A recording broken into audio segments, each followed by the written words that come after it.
भजन किसका करें। पिछले भाग में हमने आपको बताया कि शास्त्रों में आप्त काम महापुरुषों ने इसी का विभाजन किया था। यदि आप देवताओं की पूजा करते हैं तो प्रपंच की पूजा कर रहे हैं।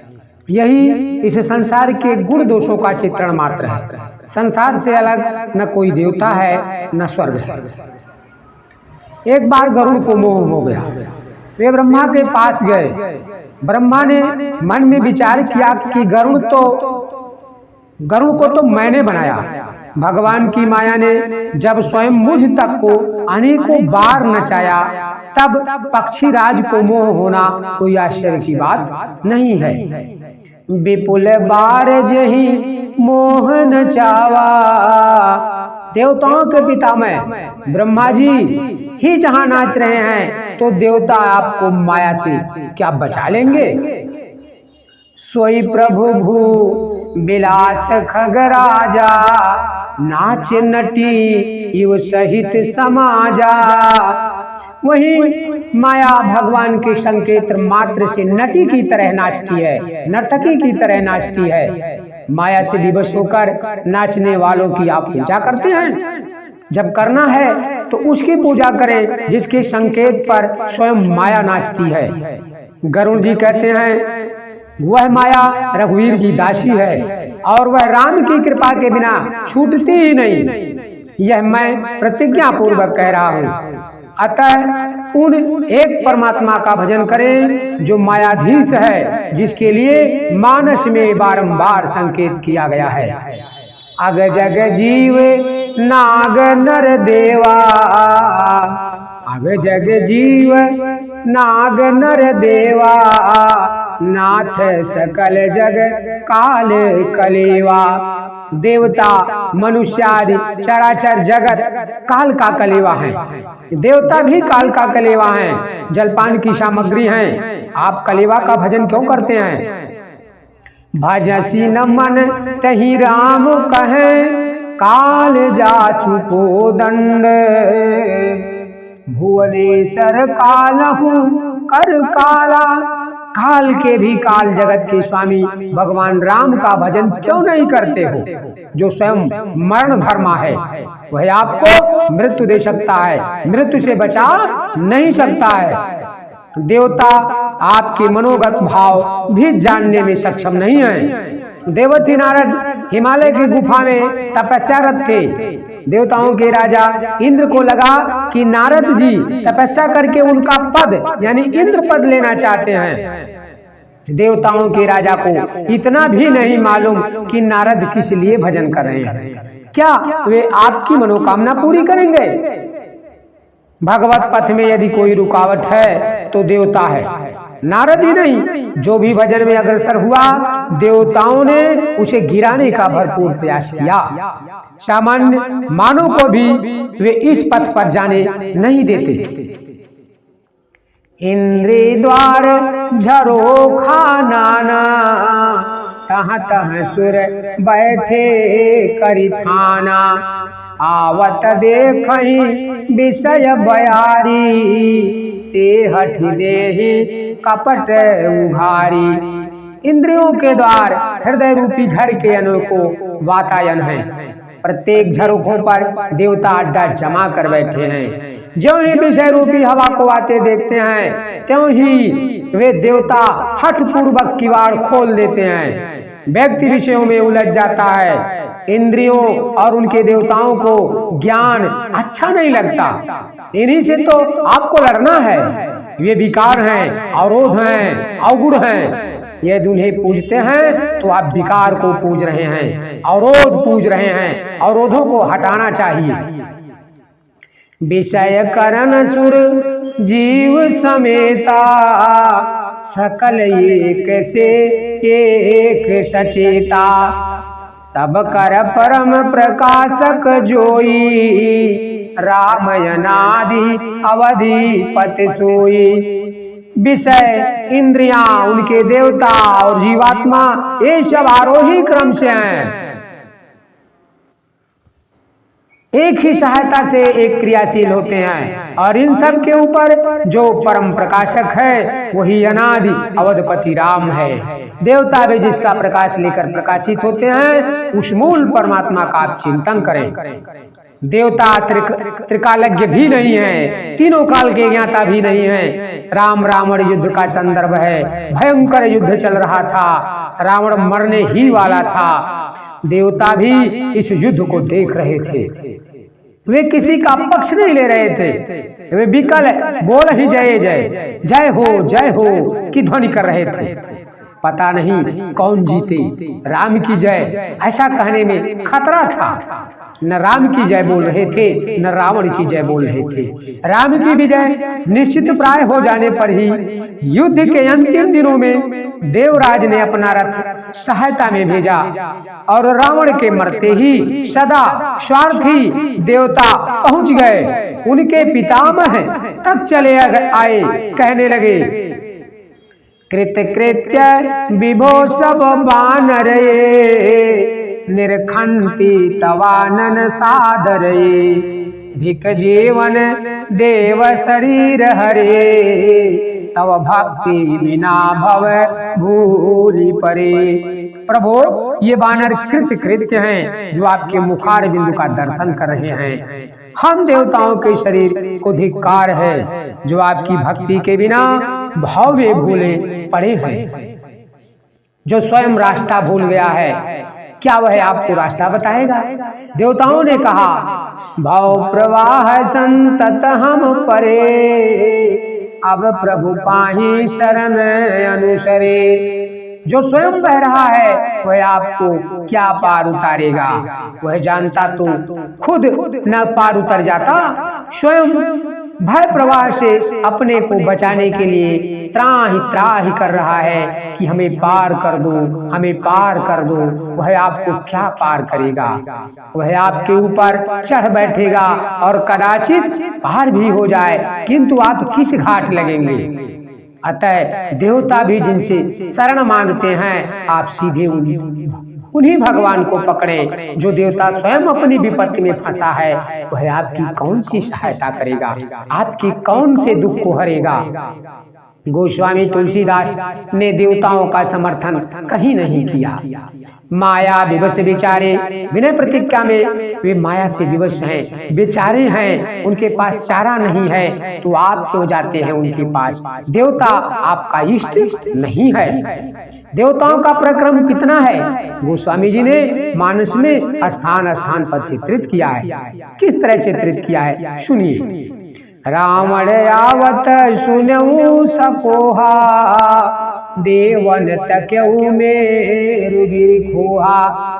रावण को क्रोधित देखकर आते सुना भर था कि रावण आ रहा है, लड़ना तो दूर, केवल सुना था कि रावण क्रोधित होकर के आ रहा है। देवता तक मेरुगिर खोहा में घुसने लगे, भागने लगे, छिपने लगे, कंधराओं में जाकर छिपने लगे।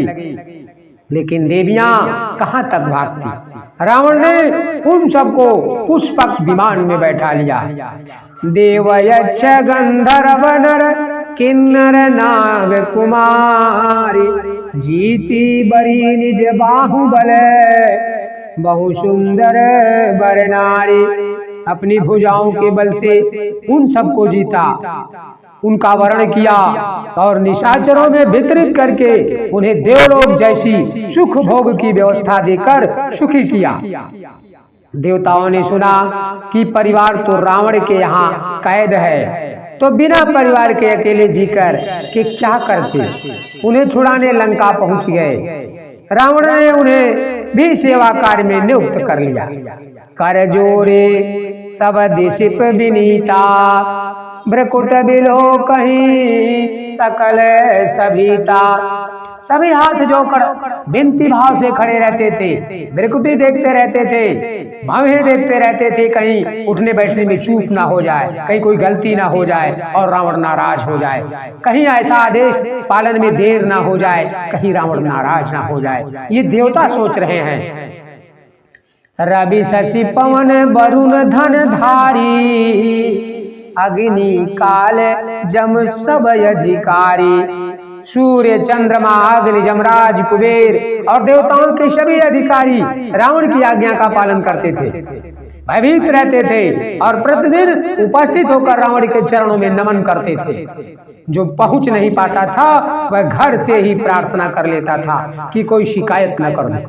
यह तो देवताओं का अस्तित्व था, फिर भी हम पूजा करते हैं।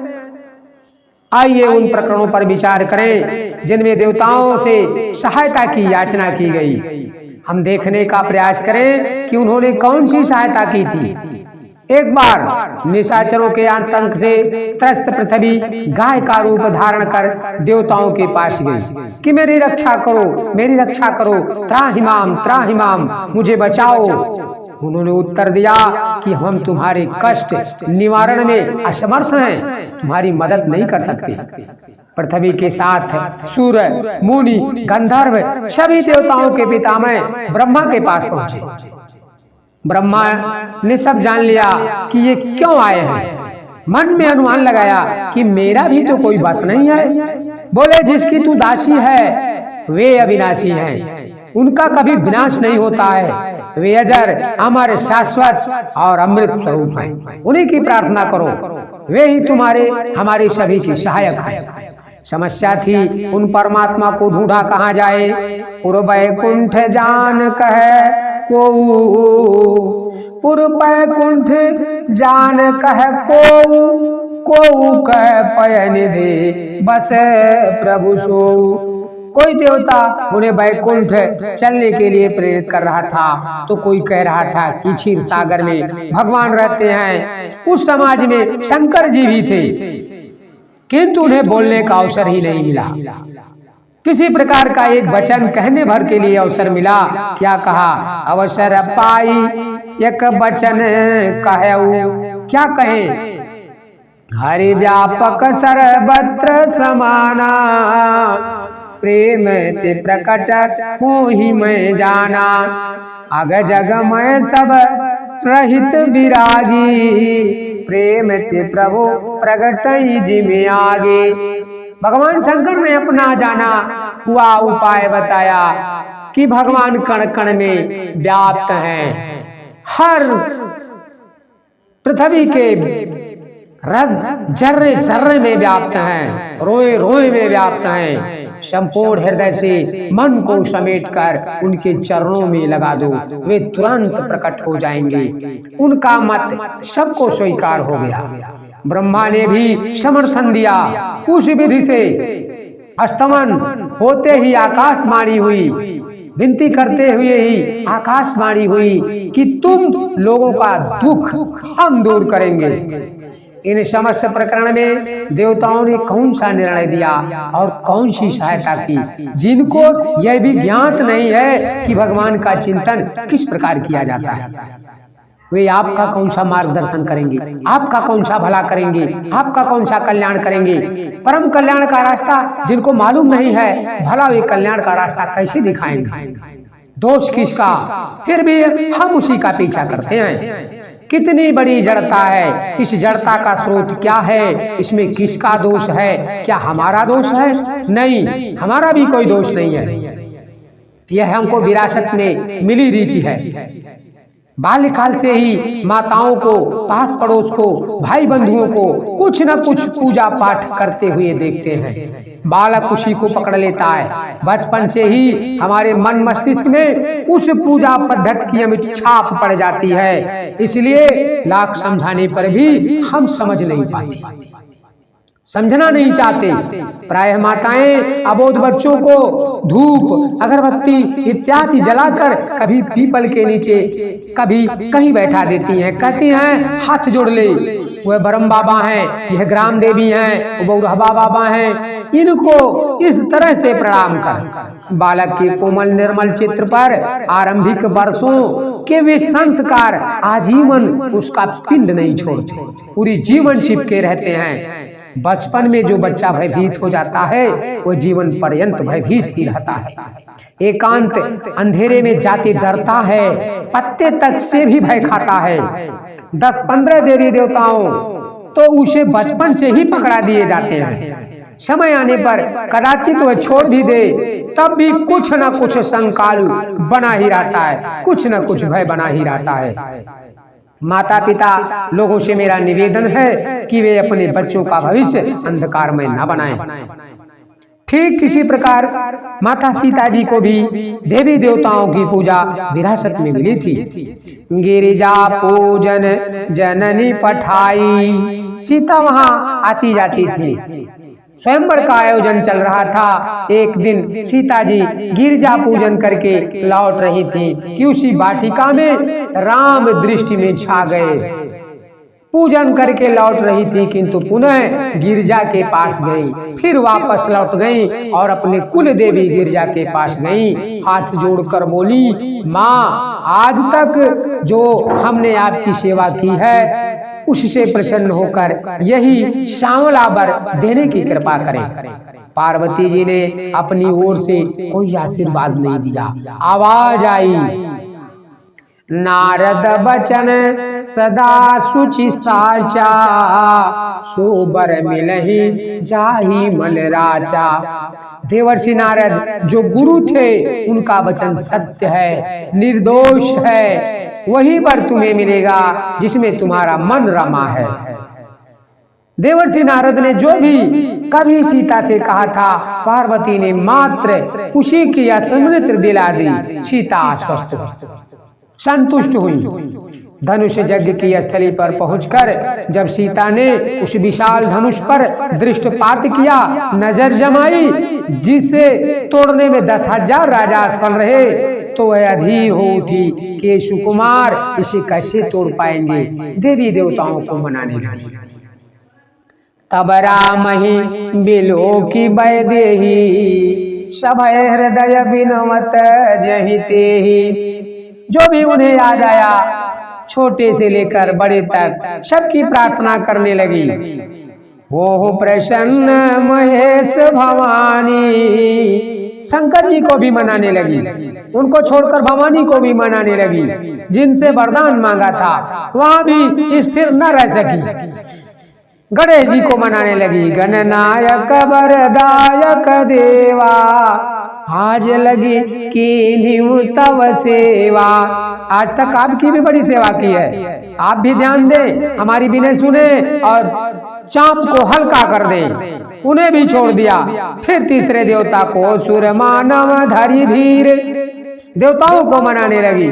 मनुष्य तक की प्रार्थना करने लगी कि कोई नहीं सुन रहा है, अब तो चाप आपका ही भरोसा है, आप स्वयं हल्के हो जाइए, किंतु अभी से हल्के न हो जाइएगा, अन्यथा कोई भी तोड़ देगा।